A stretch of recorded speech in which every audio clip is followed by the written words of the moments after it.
제가 봉독해 드립니다. 여호와께서 내 주에게 말씀하시기를 내가 내 원수들로 내 발판이 되게 하기까지 너는 내 오른쪽에 앉아 있으라 하셨도다. 여호와께서 시온에서부터 주의 권능의 귀를 내보내시리니 주는 원수들 중에서 다스리소서. 주의 권능의 날에 주의 백성이 거룩한 옷을 입고 즐거이 헌신하니 새벽 이슬 같은 주의 청년들이 주께 나오는도다. 여호와는 맹세하고 변하지 아니하시리라 이르시기를 너는 멜기세덱의 서열을 따라 영원한 제사장이라 하셨도다. 주의 오른쪽에 계신 주께서 그의 노하시는 날에 왕들을 쳐서 깨뜨릴 것이라. 문나라를 심판하여 시체로 가득하게 하시고 여러 나라의 머리를 쳐서 깨뜨리시며 길가의 시냇물을 마심으로 그의 머리를 드시리로다. 아멘. 이 모든 것에는 하나님의 뜻과 하나님의 때가 있습니다. 이 시편 110편은 다윗의 시로 이 다윗은 하나님의 뜻과 하나님의 때에 대해서 그는 이야기합니다. 이 시편 110편을 다윗이 기록할 당시에는 어떤 상황이었는지는 정확하게는 알 수 없습니다. 저는 이 시편을 보면서 이제 한 가지 추측하기를 한 가지 가능성을 생각해 보았습니다. 사무엘 선지자가 이새의 아들의 이새에게 찾아와서 이 아들들을 다 보여라 해서 첫째 아들부터 이 마지막까지 다 보였는데 마지막 아들이 없어요. 그런데 하나님께서 이 기름 부으실 아들이 없는 거예요. 왕으로 세울 아들이 없어요. 그런데 다윗이 목동이었던 다윗이 그때 돌아왔을 때 그 다윗에게 이제 기름을 부었는데 하나님께서 이 사람이 왕으로 세울 사람이다. 내가 기름 부음을 받을 자다. 그리고 다윗의 입장에서 지금 사무엘 선지자가 자기에게 기름을 붓고 왕이 될 것이라고 얘기했을 때 말이 안 되는 얘기잖아요. 아무것도 아닌 다윗인데. 그런데 하나님께서 그 말씀을 주신 거예요.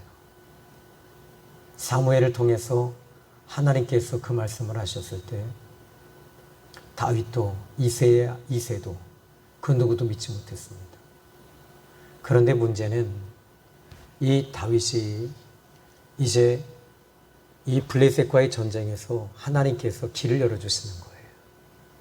길을 열어주실 때 보니까 언제 열어주시냐면 고난이 올 때, 환난이 올 때, 어려운 일이 올 때 그때 축복의 길이 그때 열리는 거예요. 그런데 누구에게 열리는가 봤더니 하나님의 사람에게 꼭 길이 열려요. 그리고 준비된 사람에게 하나님께서 그 길을 열어주시는데 블레셋과의 전쟁에서 골리앗이 나와서 키가 약 3m 정도 된다고 하죠. 279cm면 뭐 3m 정도면은 거인이잖아요. 그런데 그 거인과의 전쟁에서 그 누구도 그와 나가서 이 전투를 벌일 장수가 없습니다.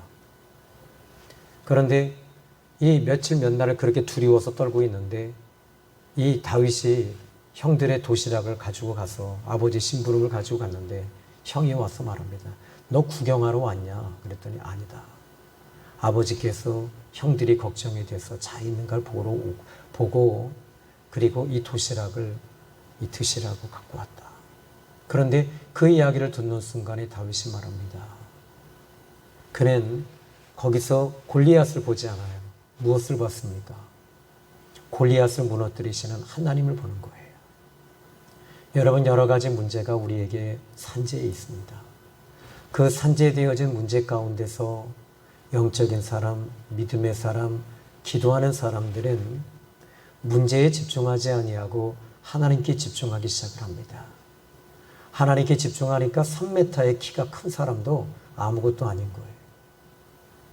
그 골리앗도 일개 피부치 사람밖에 아무것도 아니었던 것입니다. 다윗이 말합니다. 그는 이 물맷돌 5개를 들고 가면서 그는 나는 만군의 여호와 하나님의 이름으로 나가노라. 너는 칼과 단창으로 내게 나오지만 나는 만군의 하나님 여호와의 이름을 힘입어서 나간다. 그런데 그가 돌을 던졌을 때 5개의 돌이 그 중에 하나가 골리앗의 이마에 박혔습니다. 그런데 골리앗 장군의 그 투구를 보면은 옛날 고대 사람들의 투구는요, 이마까지 이렇게 덮여져 있어요. 그 투구가. 근데 이마에 박혔다는 것은 이것은 엄청난 일입니다. 하나님께서 일하고 계셨던 거죠. 많은 사람들은 불가능하다고 하지만은 하나님께서 도우실 때 그 일이 이루어지는 거예요. 그런데 이제 그가 이 사울 왕의 장군이 되고 장군이 되었을 때 사울 왕은 기도하지 않는 사람이에요. 결국에는 이 다윗이 승승장구해서 블레셋과의 전쟁에서 계속 이기고 나가니까 여인들이 말합니다. 여인들이 전쟁에서 이기고 돌아온 이 사울과 다윗을 보고 노래를 하는데 사울은 천천히고 다윗은 만만이다. 이 이야기를 듣는 순간에 이 사울 왕의 마음에 무엇이 들어오냐면 시기와 질투와 시기심과 질투심이 들어왔어요. 이 질투심이 들어온 후에 그의 마음은 불편해지기 시작했어요. 그리고 그 시기심과 질투심이 거기서 끝나는 것이 아니라 다윗을 죽이려고 달려들기 시작을 합니다. 그런데 그렇게 그때부터 이제 다윗은 이 쫓기는 신세가 돼서 사울 왕의 그 부하와 군대에 쫓기는 신세가 돼서 광야에 쫓기고 수년을 그렇게 쫓기니까 그의 마음이 어떻겠어요? 지쳤을 거예요, 아마 저는 이 시편 110편이 다윗의 시거든요. 그렇게 쫓겨 있을 때 환경이 녹록하지 않고 한 나라의 군대가 계속 다윗이라고 하는 이 사람을 지명수배하고 지금 그를 잡으려고 온갖 혈안이 돼서 완전히 나쁜 놈으로 만들어 버렸거든요. 그런데 그래서 이 다윗이 쫓겨다닐 때 그것이 너무 심화되고 너무너무 고통스러울 때 저는 이 다윗이 어느 날 그런 생각을 했을 거예요. 내가 소년이었을 때 사무엘 선지자를 하나님이 보내셨잖아요. 그런데 내게 왕이 된다고 하셨는데 내게 왕이 된다고 기름 부으셨잖아요. 언제까지입니까? 언제까지 나를 이대로 버려두시겠습니까? 하나님 왜 그는 또 시편 22편에 또 말하지요. 하나님 내 하나님 어찌하여 나를 버리셨나이까. 그는 그렇게 하나님 앞에 울며 고백하는 거예요. 왜지요? 그 전자에 이 골리앗이라고 하는 이 사람을 보지 않았던 이 다윗이 어느 날 자기의 환경, 자기의 미래, 자기의 비전을 보기 시작을 했던 겁니다. 하나님을 볼 때는 이런 이 낙심이나 좌절이 없었어요. 그런데 이제 자기 자신이 쫓기다 보니까 쫓기면 어떻게 돼요? 이 시간을 항상 쫓기는 시간을 갖다 보니까 그의 마음이 좁아졌을 거예요. 기도하는 일도 전처럼 그렇게 넉넉하게 못했을 거예요. 목동시대 때 목동으로 있을 때는 그는 하나님과의 교제와 교통을 계속 기도하는 사람이었잖아요. 쫓기고 바쁘다 보니까 그는 기도하는 시간을 놓치다 보니 그는 환경을 다시 바라볼 수밖에 없었을 거예요. 그때 오늘 이 성경 본문의 말씀을 보시면 이제 그는 지쳐가고 있을 때 시로라기 같은 희망도 끊어지고 막막할 때 다윗은 아마 이 본문의 말씀을 통해서 하나님께서 응답하시지 않았을까 이렇게 생각을 해봅니다. 구속사적 관점에서 이 시는 일반적으로 모든 성경신학자들과 모든 사람들은 한결같이 이 시편 110편을 메시아 시라고 일컬어지고 있습니다. 이 시의 중심은 의심할 여지 없이 메시아에 대한 시입니다. 자, 먼저 1절의 말씀을 한번 제가 읽어드릴게요. 여호와께서 내 주에게 말씀하시기를, 여호와께서 내 주에게 말씀하시기를 이렇게 말합니다. 이 말은 지금 삼위일체 되시는 제1위 되시는 성부 하나님께서 지금 말씀하시는 겁니다. 성부께서 내 주에게, 그러니까 다윗이 지금 이 내 주라고 말하고 있습니다. 그 당시에 다윗 당시에는 하나님 외에는 더 높은 주가 없었어요. 더 높은 이 섬길 사람이 없었단 말이에요. 근데 다윗보다 더 높으신 분은 하나님이신데, 그런데 다윗이 여호와께서 지금 말합니다. 여호와께서 내 주에게라고 말하고 있습니다. 이 말씀은 제2위 되시는 예수님을 말씀하고 있는 것입니다. 성경적으로 지금 여기서 다윗이 말합니다. 여호와께서 내 주 되시는 분께 말씀하시기를 이렇게 말하고 있어요. 그러면 우리는 이제 이 주라는 분이 누군지 알잖아요. 예수님이잖아요. 그런데 예수님은 2000년 후에 이렇게 2000년 전에 오셨잖아요. 다윗 왕이 사역할 때하고는 지금 아주 먼 훗날에 오시는 분이 예수님이시거든요. 그러면 예수님은 어디 계셔요? 영원전부터 하나님 품에 계셨던 분이세요. 예수님이 이 땅에 오심으로 인해서 예수님의 모든 시작이 예수님으로부터 시작이 된 것이 아닙니다. 예수님은 천지 창조 이전부터 영원전부터 하나님 아버지 우편에 계셨고 하나님과 영원히 계셨던 분이십니다. 영원히 계셨던 그 예수님이 이제 바로 2000년 전에 사람의 몸을 입으시고 비로소 오신 거예요. 왜 사람의 몸을 입고 이 땅에 오셨냐면 저와 여러분을 위해서 사람의 몸을 입고 오신 거예요. 그러면 여기서 지금 사람의 몸을 입고 오시기 이전에 영원하신 제2위 되시는 성자 되시는 예수님께 말씀하시는 거예요. 하나님 아버지께서. 그런데 하나님 아버지께서 이렇게 말합니다. 4절, 그러면 여기에 내 주에게 말씀하시기를 라고 말했는데 내 주가 누군가? 자, 먼저 4절의 말씀을 제가 읽어볼게요. 여호와는 맹세하고 변하지 아니하시리라. 하나님은요 맹세하시며 변하지 아니하십니다. 하나님이 맹세하시고 말씀하시는 것은 그대로 이루어지는 거예요. 오늘 여러분들이 하나님의 진리의 말씀에 감동을 받고 그 말씀을 응답으로 받는다면 그 말씀 변하지 아니하고 이루어집니다. 그런데 이 4절의 말씀을 보면서 너는 멜기세덱의 서열을 따라 영원한 제사장이라 하셨도다. 이렇게 이야기를 합니다. 그러니까 너는 이라는 이 지금 이 3인칭은요. 이 3인칭 단서는 바로 아까 말씀하셨던 여호와께서 말씀하시기를 주에게 말씀하시기를 주라는 이분이 바로 멜기세덱의 반차를 따라 오시는 분이었다는 것입니다. 그러면 시브리서 5장 6절로 7절에 보니까 또한 이같이 다른 데서 말씀하시되 내가 영원히 멜기세덱의 반차를 따르는 제사장이라 하셨으니 해놓고 그는 육체에 계실 때 심한 통곡과 눈물로 간구와 소원을 올리셨다. 그의 경외하심을 인하여 들으심을 얻었다. 그러니까 멜기세덱의 반차를 따르라 하셨다 하시는 그 멜기세덱이다라고 하시면서 바로 시브리서 5장 7절에 그는 육체에 계실 때 바로 예수님을 말씀하는 것입니다.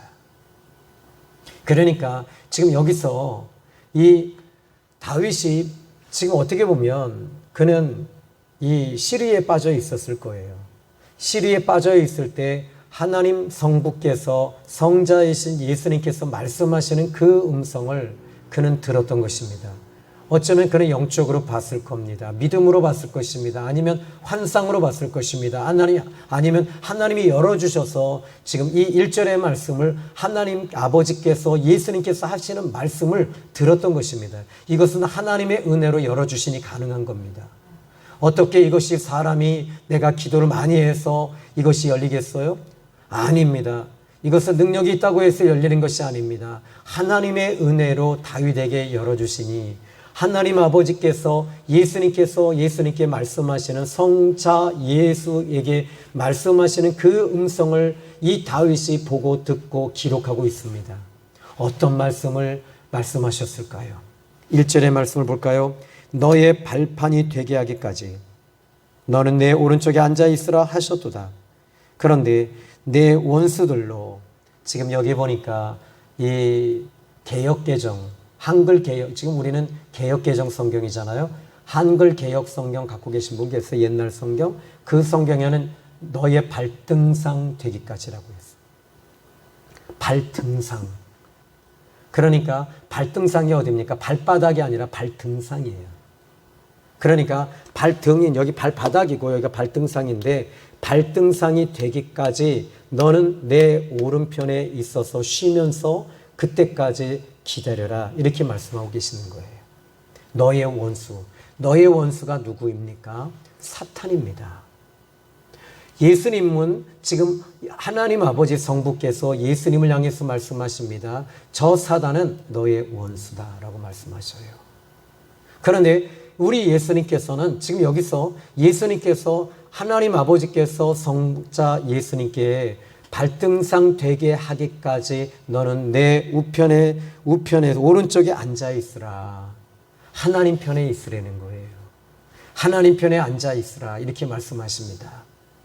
그러니까 여기서 예수님은 지금 여기서 한 가지 이 1절의 말씀을 가지고 저는 유추할 수 있는 것이 있다면 그것은 바로 예수님께서는 이 사단의 권세를 속히 무너뜨리고 깨뜨리고 박살내고 싶으셨던 거예요.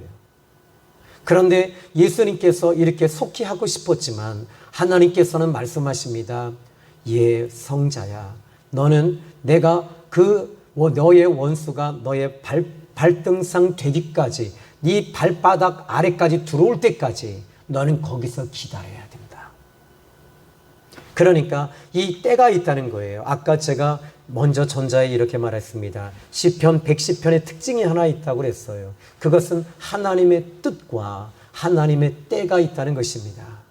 하나님의 뜻과 하나님의 때가 있어요.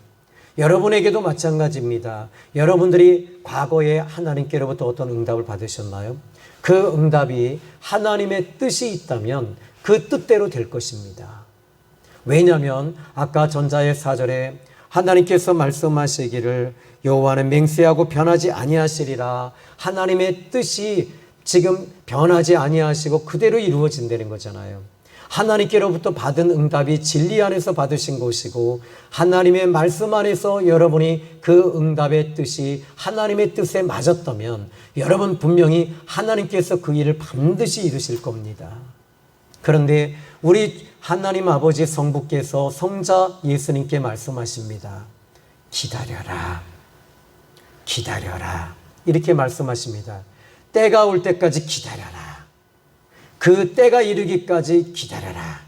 여러분, 오늘 우리는 이 사단이가 발등상 되기까지 하나님께서는 기다리라는 거예요. 아직 때가 안 됐다는 거예요. 사단이 아직도 이제 더 활개치도록 하나님은 놔두고 계십니다. 그런데 여러분, 저는 성경에서 요셉이라고 하는 인물을 보니까 요셉이 어느 날 하나님께로부터 꿈을 꾸게 됩니다. 그 꿈은 어떤 꿈입니까? 곡식단이 11개의 곡식단이 있는데 12개의 곡식단이 있는데 한 개의 자기의 요셉의 곡식단 앞에 형들의 곡식단들이 와서 한결같이 다 자기 앞에서 무릎을 꿇고 그 발등상 밑에까지 들어와서 절을 하는 거예요. 그리고 나서 이튿날 다시 꿈을 꿉니다. 별들 11개의 별들 12개의 별이 있는데 이 요셉의 별 앞에서 지금 11개의 별들이 요셉의 별 앞에 와서 무릎을 꿇고 발등상 되기까지 그 앞에서 그들이 머리를 숙이고 몸을 굽히고 절을 하는 거예요. 심지어 해와 달까지도 지금 이 별에게 와서 머리를 숙이는 거예요. 그런데 이 이야기를 들은 형들은 시기와 질투가 일어납니다. 그래서 그 요셉을 죽이고자 합니다. 이것이 정말 하나님이 주신 것이라면 이 요셉은 죽여야 된다는 거잖아요. 요셉을 죽여야 되잖아요. 그런데 하나님께서 이 요셉은 어떻게 하십니까? 요셉은 하나님께로부터 주신 그 꿈과 비전이 하나님의 뜻이 있습니다. 그런데 그 뜻과 꿈과 비전이 있는데 그 꿈과 비전을 마음에 품습니다. 그는 어떻게 해야 되지요? 형들이 발등상까지 들어올 때까지 그가 할 수 있는 것은 기다리는 거예요. 어떻게 기다리느냐? 준비하면서 기다리는 거예요. 하나님의 뜻을 이루면서 하나님의 때가 될 때까지 기다리는 거예요. 이것이 여러분 모세도 마찬가지였잖아요.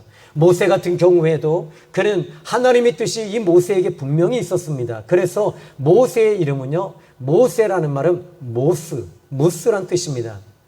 메시아란 뜻입니다. 메시아 또는 이 모세라는 말은, 모시아라는 말은 물에서 건졌다, 구원자다 이런 뜻입니다.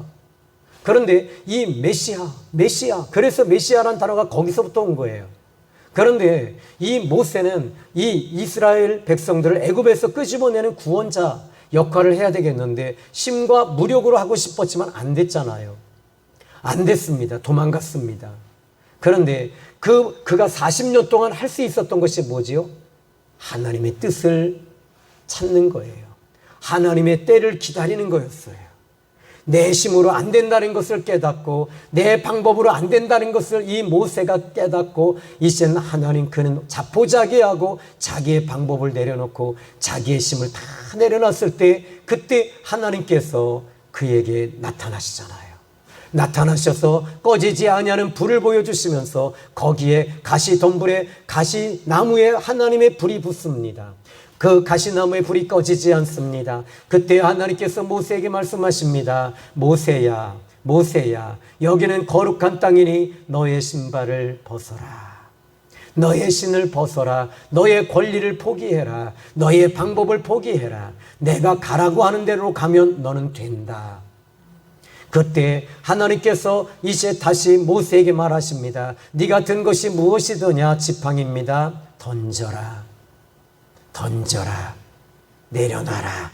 내려놓습니다. 내려놓았을 때 그것이 이 죽었던 지팡이가 살아나는 거예요. 여러분, 내 방법을 내려놓을 때 여러분의 방법이 이제 여러분의 방법을 내려놨을 때 하나님의 방법이 움직여져서 기적이 일어나고 능력이 나타나는 거예요. 그리고 나서는 하나님께서 다시 말씀하십니다. 저 독뱀, 저 코브라, 어쩌면 방울뱀 꼬리를 잡으라고 했을 때 그는 하나님의 말씀에 의지하여 다시 한번 그 뱀을 잡았는데 지팡이가 됐어요. 자기의 방법을 내려놓고 그가 때가 있었습니다. 그 때를 기다렸을 때 그 원수가 발등상 될 때까지 그는 기다렸어요. 애굽왕 바로가 그의 발등상에까지 올 때까지 기다렸던 거예요. 그 발등상까지 들어오는 그 기간, 그 영적 접점이 무엇이냐면 바로 10가지 재앙 중에 피의 재앙이었습니다. 문설주의 피를 바르는 것이었습니다. 재난과 저주가 이스라엘 고센 땅의 이스라엘 백성들에게는 그 피, 어린 양의 피를 바르는 그 문설주를 다 저주가 뛰어넘어가고 축복이 들어오고 저주가 뛰어넘어간 것입니다. 바로 그것이 바로 하나님께서 하시는 일입니다. 발등상 될 때까지 거기서 기다리라 했을 때 하나님께서 하시는 거지요. 예수님께서도 마찬가지십니다. 발등상 될 때까지. 그런데 여기서 이 본문의 말씀을 통해서 우리는 또 한 가지 알 수 있는 게 있지요. 발등상이란 단어가 나오잖아요. 우리는 창세기 3장 15절의 말씀을 보면은 내가 너로 여자와 원수가 되게 하고, 이것은 내가라는 말은 아버지 성부 하나님께서 너로 여자와, 여기 너는 사단입니다. 여자는 지금 하와입니다. 사단과 여자가 지금 너무너무 잘 코드가 맞았던 거예요. 그런데 이제 이 둘이 서로 원수가 된다는 거예요. 그리고 내가 너로 여자와 원수가 되게 하리니 하면서 너는 그의 후손인 여자의 후손이 이렇게 말합니다. 너 여자의 후손이 너의 머리를 상하게 할 것이며 너는 그의 발등상을 상하게 하리라.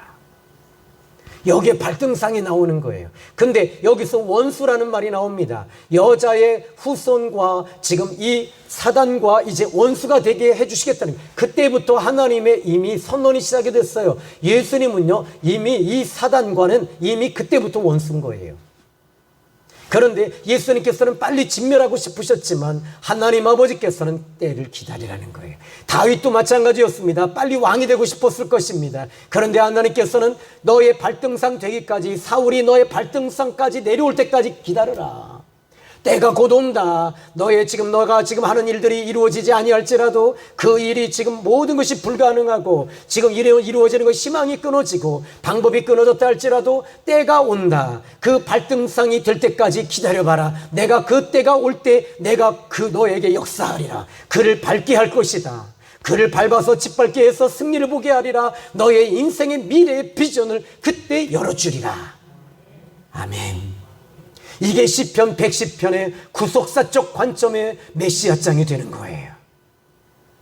자, 이제 2절의 말씀 볼까요? 내 주 되시는 그 성자 예수님의 발등상까지 될 때까지, 발등상이 딱 되면 어떤 일이 벌어질까요? 자, 2절 볼게요. 여호와께서 시온에서부터 주의 권능의 규를 보내시리니 주는 원수들 중에서 다스리소서. 여기 권능의 규라는 말은 왕의 금홀을 말하는 것입니다. 왕의 금홀. 그러니까 옛날의 왕들은 특히 이집트도 마찬가지고, 이 이집트는요, 이게 봉이 있었어요. 그런데 또 이 바벨론 왕, 혹시 여러분 에스더서 성경 아시잖아요? 에스더 성경에 그 왕이 에스더가 지금 이 민족적으로 하만과 나만의, 이제 하만의 막 이제 죽이려고 하잖아요. 그런데 그때 에스더가 죽으면 죽으리라 금식을 하고, 하나님 앞에 그런 금식을 하면서 하나님 왕에게 나가기 전에 금식하면서 하나님께 먼저 나갔어요. 왕에게 먼저 나간 것이 아니라 하나님께 먼저 나간 거예요. 금식을 하면서. 마치 이것은 야고보서 4장 7절로 8절의 말씀을 보니까 하나님을 가까이 하라. 하나님을 가까이 하면 하나님이 가까이 하시리라. 이렇게 말씀하시면서 너희 대적마귀가 너희를 피하리라. 하나님께 먼저 순복해라. 그리하면 하나님께 순복하면 너희 대적 원수 사단 마귀가 너희를 피하리라. 하나님을 가까이 하는 거예요. 하나님을 먼저 하셔야 돼요. 하나님께 먼저 나오셔서 여러분 예배 드리잖아요. 그러면요, 하나님께서 여러분들이 하나님 앞에 먼저 할 것은 먼저 하셔야 돼요. 그러면 그 다음의 일들이 여러분들에게 그 문제들이 하나씩 하나씩 풀어지는 역사가 일어나는 거예요. 그런데 이것을 우선순위를 바꾸시면 안 돼요. 하나님 앞에 예배하는 것이 항상 먼저가 되셔야 됩니다. 기도하는 일이 먼저가 되셔야 됩니다. 하나님 앞에 매달리는 것이 항상 먼저가 되셔야 됩니다. 10에 하나 드리는 것이 먼저가 되셔야 됩니다. 하나님 앞에 나를 드리는 것이 먼저가 되어야 됩니다. 에스더는 금식을 하면서 하나님 앞에 먼저 자기 자신을 드렸어요. 그리고 나서 왕 앞에 딱 나가는 순간에 왕이 보니까 너무 아름답고 너무 아립답고 너무 아름다우니 내가 내 나라의 절반이라도 너에게 주리라, 이렇게 말하는 거예요. 하나님의 은혜가. 여러분 금식했는데 더 솔직한 얘기, 금식하면 더 얼굴도 그렇고 그냥 더 찌그러지잖아요. 여러분 그러시더라고. 목사님들이 옛날에, 저도 이제 옛날 목사예요. 이 금식령이 내리면 금식할 때 배가 하나도 안 고프다고. 전 배고프더라고. 금식하는데 왜 배가 안 고파요? 그런데 안 고픈 이유가 딱 하나 있어요. 그 이유는요, 로마서 8장 26절에 보니까 이와 같이 성령도 우리 연약함을 도우시나니, 성령님이 도와주시기 때문에 금식을 이길 수 있는 힘을 주시는 거예요. 그것을 옛날 목사님들이 하시는 얘기, 금식영이라고 그러는 거예요. 그러니까 하나님이 붙잡아 주니까 금식도 잘 이루게 하시고. 또 여러분 기도하는 게 쉬워요, 어려워요? 여러분들은 쉬우실 거예요. 아멘. 그런데 저는 어려워요. 그런데 내가 하려고 하면요, 얼마나 힘든지 모릅니다. 근데 성령이 이렇게 쫙 임하시면 그때부터는요, 이 기도가 쉬워지는 거예요. 근데 이 에스더가 왕 앞에 딱 나갔을 때 왕이 금호를 쫙 내밉니다. 그걸 붙잡으면 사는 거예요. 그런데 그때 당시에 고대 시대의 바벨론 시대에는요, 아무리 왕후라 할지라도 왕 앞에 나가면 안 돼요. 그런데 왕 앞에 딱 나간 거예요. 근데 하나님 앞에 먼저 나갔기 때문에 하나님의 은혜를 열어주신 거예요. 하나님의 손에 있는 것이지 왕 앞에 있는 것이 아니에요. 사람의 손에 있는 것이 아니라, 여러분 이 시간 여러분의 어떤 문제 있잖아요. 그 문제가 하나님의 문제이지 사람의 문제가 아니에요. 하나님께서 열어주시면 여러분 그 문제가 풀어지는 거예요. 하나님이 도와주시면 풀어지는 거예요. 하나님이 일하시면 기적이 일어나는 거예요. 그래서 여기 보니까 2절에 말합니다. 여호와께서 시온에서부터 주의 권능의 규를 내보내시리니. 여기에 권능의 규를 홀이라는 것인데 막대기입니다. 그런데 주는 원수들 중에서 다스리소서. 이 막대기를 가지고 이제 그 주가 누구라고요? 예수님이시잖아요. 이 권능의 귤을 가지고 이제 예수님께서 말씀하심으로 인해서 귀신들이 쫓겨나가고 병든 자가 고쳐지고 희한한 역사가 계속 일어나는 거예요. 여러분, 이 사단이 이제는 쫓겨나는 거예요. 그런데 중요한 것이 있습니다. 여기 주의 귤을 가지고 주의 백성들, 여기 보니까 이렇게 말합니다. 주는 원수들 중에서 다스리소서.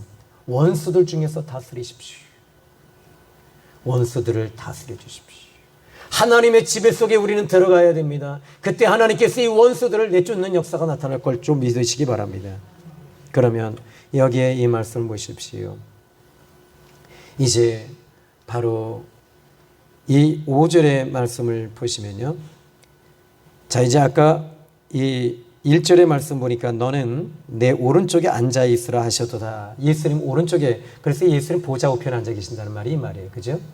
근데 보좌 우편에 앉아 계신다 했는데 오른쪽에 앉아 있으라 하셔도다 해놓고 5절에 이렇게 말합니다. 주의 오른쪽에 계신 주께서 그의 노하시는 날에 왕들을 쳐서 깨뜨리실 것이라. 자, 이제 이 보좌 우편에 앉아 계신 예수님께서 보좌 우편에 앉아 계신데, 그런데 지금 이 다윗이 싸우고 있는 왕들이 있습니다. 대적이 있습니다. 근데 그분이 그 보좌 우편에 앉아 계시면서 그 왕들을 쳐서 깨뜨리신다는 거예요. 이 말이 무슨 말이죠? 여러분, 여기서 다윗은 예수님을 본 거예요. 성자 예수님 보고 있습니다.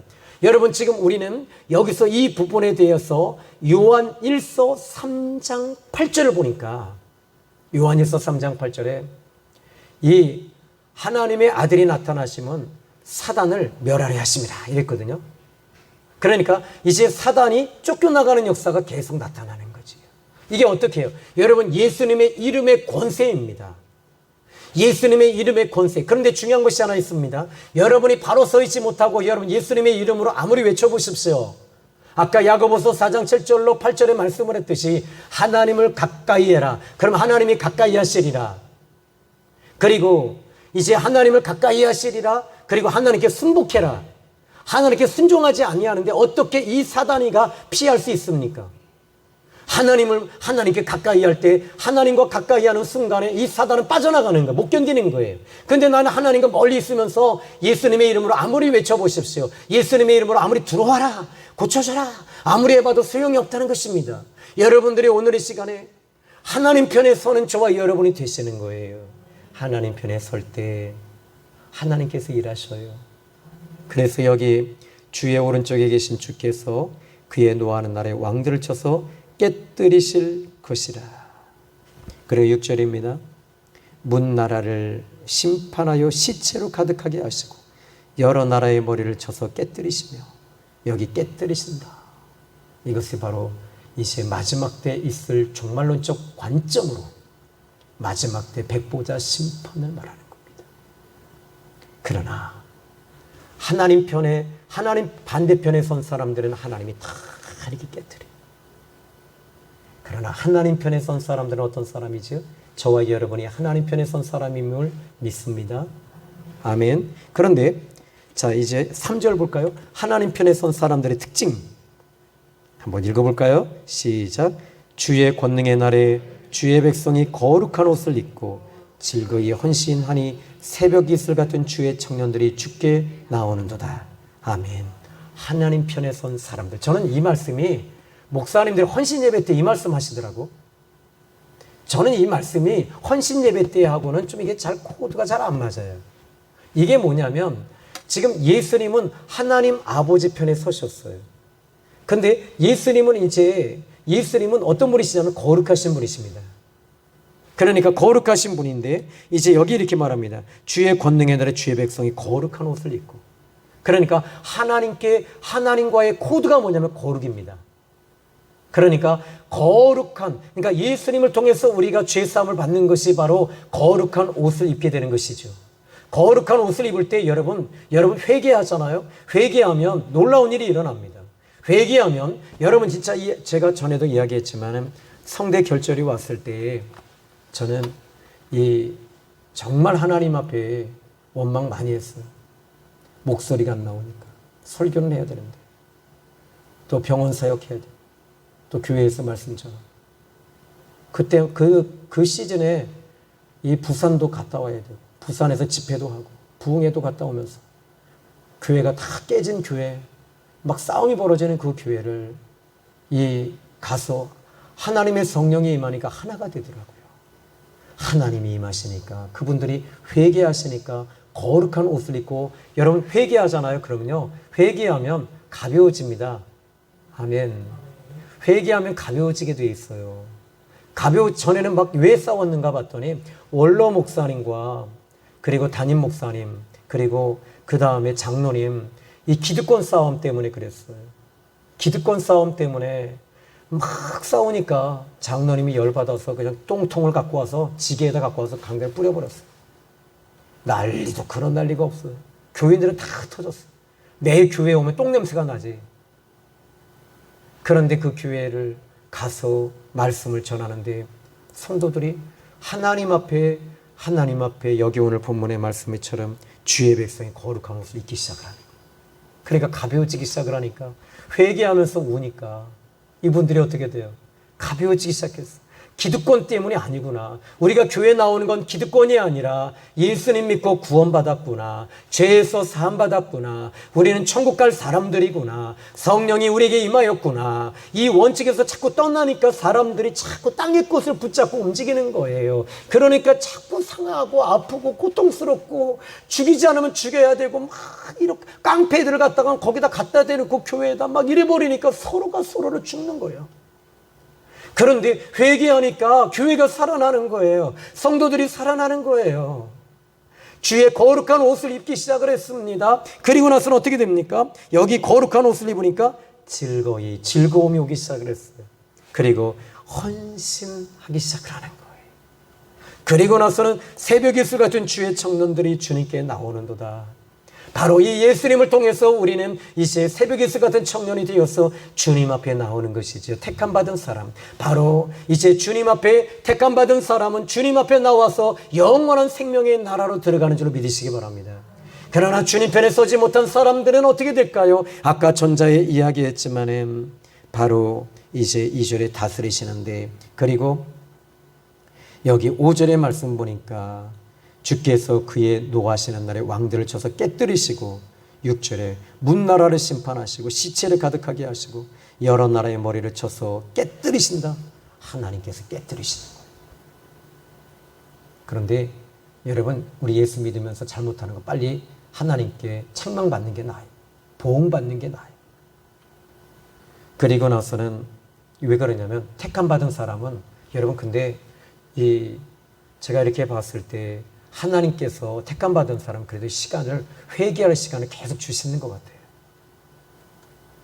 그래서 여러분, 하나님께서 여러분들을 이렇게 보응하시는 거, 이거 축복이라고 믿으시기 바랍니다.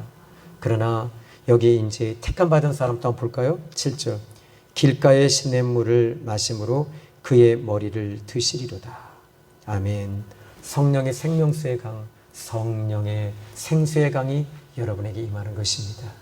오늘 이 밤에 저는 이 시편 110편에 다윗이 지쳐있을 때, 발등상 되기까지 너는 내 우편에 기다리고 있으라. 우리 주님은 여러분을 너무 사랑하셨어요. 왜? 원수기 때문에 원수를 갚으려고 하시는 것이 아니라, 이 땅에 있는 하나님의 즐거이 헌신하는 택함받은 사람들이 너무 고통하는 것을 우리 예수님은 싫으신 거예요. 우리 예수님은 정말 사랑이 많으신 거예요. 빨리 오셔서 예수님이 이 모든 사람들을 위해서 십자가에 지시고 죽으심으로 말미암아 모든 사람들을 다 살리고 싶으신 우리 주님의 마음이지요. 여러분, 우리 예수님은 지금도 여러분을 사랑하십니다. 사랑하셔서 빨리 오시고 싶으셨던 거예요. 그런데 이 다윗 같은 경우에도 빨리 왕이 되고 싶었지만은 하나님께서 기다리라.